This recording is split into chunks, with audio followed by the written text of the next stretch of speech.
Dialogue writer గా మార్చారు ఆయన. సో ఈ బ్రహ్మాస్త్రానికి ఒకసారి గట్టిగా చప్పలతో వెల్కమ్ చెప్తాం.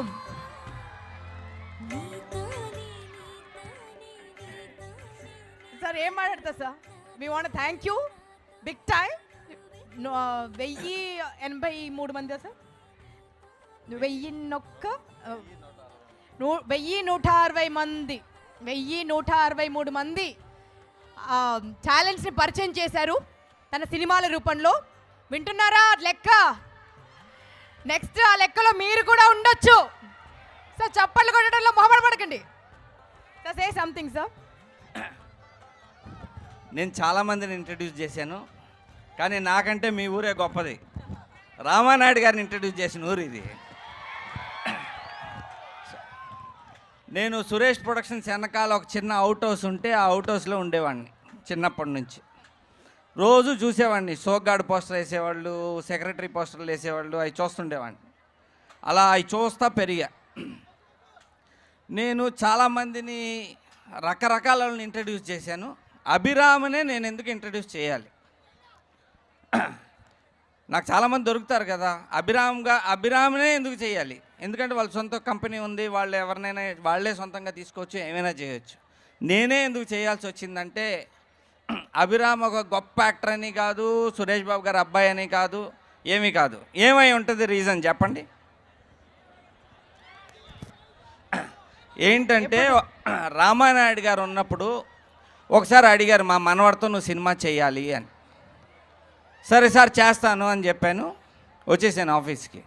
దాని తర్వాత ఆయన ఒక 7 నిమిషాలు ఫోన్ చేశారు. ఫోన్ చేస్తే నేను తీలా. ఎందుకు ఈయన వాళ్ళ మనవడితో మనం ఎందుకు చేయటం, నేను ఎత్తలా ఫోన్.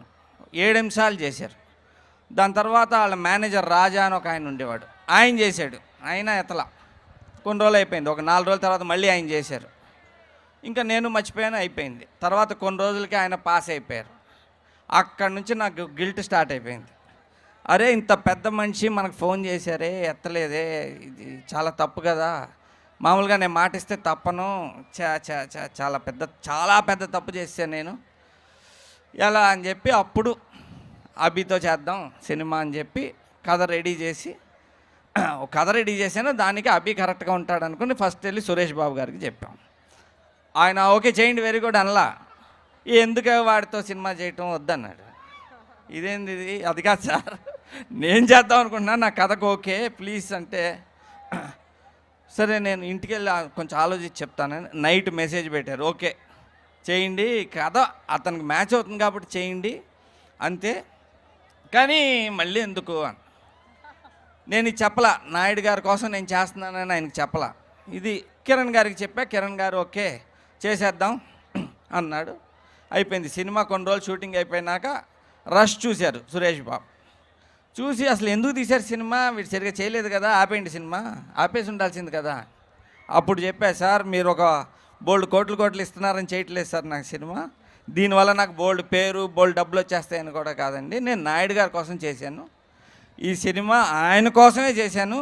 నాకు గిల్ట్ ఉంది కాబట్టి అందుకని సార్ నాకు చాలా ఫీల్ అయ్యాను నేను అని ఇది చెప్తే ఆయనకు కూడా కంట్లో నీళ్ళు వచ్చేసినాయి. సరే మనం ఏదో ఒకటి చేసి సినిమా హిట్ చేయాలి, నాన్నగారి కోసం చేయాలి. అమ్మాయ ఇప్పుడు వచ్చారు అంటే 90% సినిమా అయిపోయినాక ఇంత మా దారికి వచ్చారు.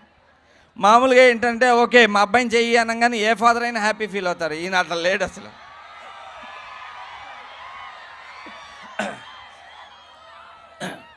అంతకుముందు నేను రానా గారితో సినిమా చేశా, నేనే రాజు నేనే మంత్రి. లెక్కేసి కొడితే 5 ఏళ్లలో సీఎం కుర్చీ ఎక్కడుండాలి, అలా చేసాం. కర్ణం బలరాం గారికి నమస్తే, కర్ణం వెంకటేష్ గారికి నమస్తే, శ్యామ్ ప్రసాద్ రెడ్డి గారికి, మా సినిమా స్టార్ట్ చేసింది ఆయనే, ఆయనకి థ్యాంక్ యూ. నేను ఇక్కడ ఈ ఇక్కడ ఉన్న మా యాక్టర్లు చాలామంది వచ్చారు. వీళ్ళందరూ చాలా ఫస్ట్ టైం, ఎవరికి పెద్ద బ్యాక్గ్రౌండ్ ఏమీ లేదు. వాళ్ళని పిలిచేస్తాను సార్, మీరు పిలుస్తారా? కాబట్టి స్కూల్ టీచర్ రైటర్గా మారారని చెప్పాను కదండి, వారు అనిల్ గారు ఎక్కడున్నా రావాలి స్టేజ్ పైకి. అండ్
బ్యాక్గ్రౌండ్ అవన్నీ చూడను. నేను మేము జయం సినిమా స్టార్ట్ అవడానికి ముందు ఒక ఇన్సిడెంట్ చెప్తాను మీకు, ఎలా కొత్త యాక్టర్లను ఎలా తీసుకుంటానని. నేను ఆర్పి పట్నాయక్ గారు కలిసి ఒకసారి కారులో వెళ్తూ ఉంటే తారక రామ థియేటర్లో ఒక సినిమా జరుగుతూ ఉంది హైదరాబాద్లో. పొద్దున 11ంటికి వాళ్ళు గేట్లు ఇట్లా తీస్తుంటే 100 మంది దూకుతున్నారు, గేట్లు దూకి లోపలికి వెళ్ళిపోతున్నారు. ఏంటి అసలు ఎందుకు ఇంతమంది దూకుతున్నారని చూస్తే ఎవరు లేరు, కామేశ్వరి అని ఉంది, షకీలా హీరోయిన్. దానికి దూకేస్తున్నారు. ఇదేంటి ఈ అమ్మాయికి ఇంత ఫాలోయింగ్ ఏంటి అని చెప్పి నేను కూడా ఆ థియేటర్ మేనేజ్ చేసి, సార్ 3 టికెట్లు ఇవ్వండి సార్, నేను చూడాలి. సార్ ఈ సినిమా చూస్తారా అని. చూడాలి సార్ నేను, ప్లీజ్ ఎందుకు వెళ్తున్నారని. మేమంతా వెళ్ళి, గుర్తుంది కదా, వెళ్ళి లోపలికి వెళ్ళి కూర్చున్నాం. షకీలా వచ్చింది స్క్రీన్ మీద, రాగానే కొబ్బరికాయలు తిప్పుతున్నారు, ఎన్టీ రామారావు గారికి తిప్పినట్టు కొబ్బరికాయలు తిప్పుతున్నారు, తిప్పి డబాలు కొడుతున్నారు. అమ్మో, వెంటనే లేచి వచ్చేసి, ఈవే నా సినిమాలో లెక్చరర్ అన్న. సార్ ఈ లెక్చరర్ పెట్టామన్నమాట. అలా అంటే ఎవరిని ఎప్పుడు ఎలా పెట్టాలనిపిస్తుందో నాకు కూడా తెలీదు. ఇలా చూస్తాను, ఫేస్ చూస్తే ఓకే ఇలా ఛాన్స్ ఇచ్చేద్దాం అనుకుంటే ఇచ్చేస్తుంటా. ఆర్పి పట్నాయక్ గారికి సంగీతం వచ్చో రాదో కూడా నాకు తెలీదు, ఎవరో తీసుకొచ్చారు, ఓకే మీరే నా మ్యూజిక్ డైరెక్టర్ అన్న. ఆయన పొద్దున అన్నాడు, నాకు అసలు సంగీతం సరిగా రాదు, మీరు నన్ను ఎట్ట పెట్టుకున్నారు అని అడిగాడు. అడిగితే ఏదో పెట్టేశాను, ఇప్పుడు మీరు అడగొద్దు, ఫేమస్ అయిపోయారు, మీరు ఫేమస్ అయిపోయారు, నేను ఫేమస్ అయిపోయా, ఇప్పుడు వచ్చి ఎలా పెట్టారంటే మనోళ్ళే, అది మన గ్యాంగ్, అలా సౌండ్ చేస్తేనే బాగుంటుంది. ఇప్పుడు ఏంటంటే నెక్స్ట్ మళ్ళీ రానా గారితో సినిమా చేయబోతున్నా.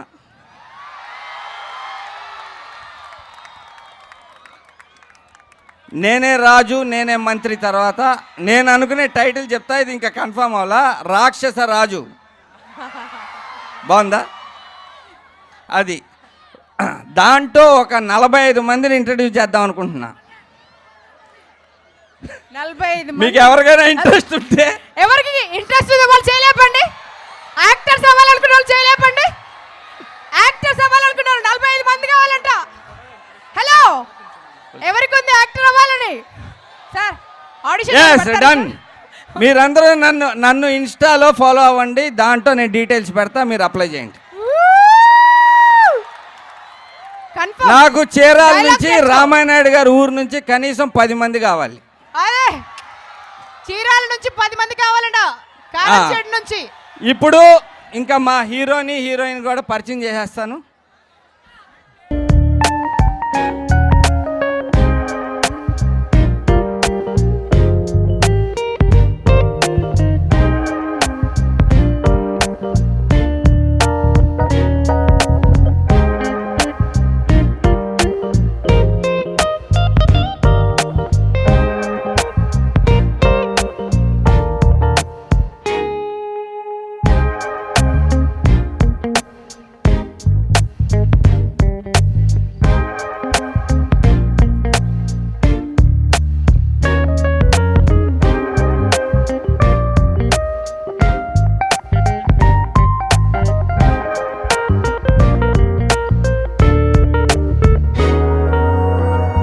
ఇప్పుడు స్టేజ్ మీద కొన్ని నిజాలు చెప్పాలనుకుంటున్నా.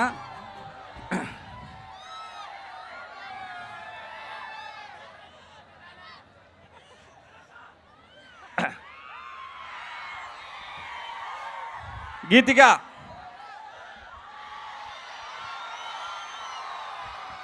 అమ్మో గీతికకి ఎక్కువ ఫాలోయింగ్ ఉంది. బాగుందా అమ్మాయి? చాలా బాగుంది సార్, బొమ్మలా ఉంది. ఇప్పుడు ఏంటంటే వీళ్ళిద్దరు ఇక్కడ నవ్వుతా హ్యాపీగా ఉన్నారు, కానీ నాతో యాక్టింగ్ చేయటం మీరు అందరూ చేతులు ఎత్తారు, వెరీ గుడ్. కానీ వాళ్ళిద్దరిని అడిగితే యాక్టింగ్ అప్పుడు ఎలా ఉంది అని అంటే ఒక 2 లీటర్లు కన్నీళ్ళు గారుస్తారు. అంత కష్టపెట్టి అంత టార్చర్ పెట్టా. మీరు ట్రైలర్లో చూస్తే కనిపిస్తూ ఉంటుంది, దీంట్లో సగం ఉన్నారు వాళ్ళు. షూటింగ్ అవ్వగానే మళ్ళీ ఒరిజినల్ సైజుకి వచ్చారు, నా దెబ్బకి సగం అయిపోయారు. అది ఇంకా కూడా మీరు నా సినిమాలో యాక్ట్ చేద్దాం అనుకుంటే మళ్ళీ చేతులు ఎత్తండి. అయ్యా, ఎవరికి 2 చేతులు లేపండి. అయితే ఇంట్రెస్ట్ 2 చేతులు లేపండి సార్. అక్కడ యూనిఫామ్ కూడా చేయలేపండి సార్. అందరూ ఇన్స్టాలో ఫాలో అవ్వండి, నేను చెప్తా. Thank you. మీ ఊరికి రావటం నేను చేసిన చాలా ఫంక్షన్లో ఇదే చాలా బెస్ట్ ఫంక్షన్. మీరు సూపర్ ఉన్నారు అసలు. చీరాల ప్రజలు ఫెంటాస్టిక్. సూపర్. Thank you. వస్తా సార్ ఉండండి సార్, అక్కడే ఉండండి సార్. మీరు తెలుగు తెరకు పరిచయం చేసినటువంటి విలన్స్ని వాళ్ళని కూడా పిలుద్దాం సార్ స్టేజ్ పైకి. So can we have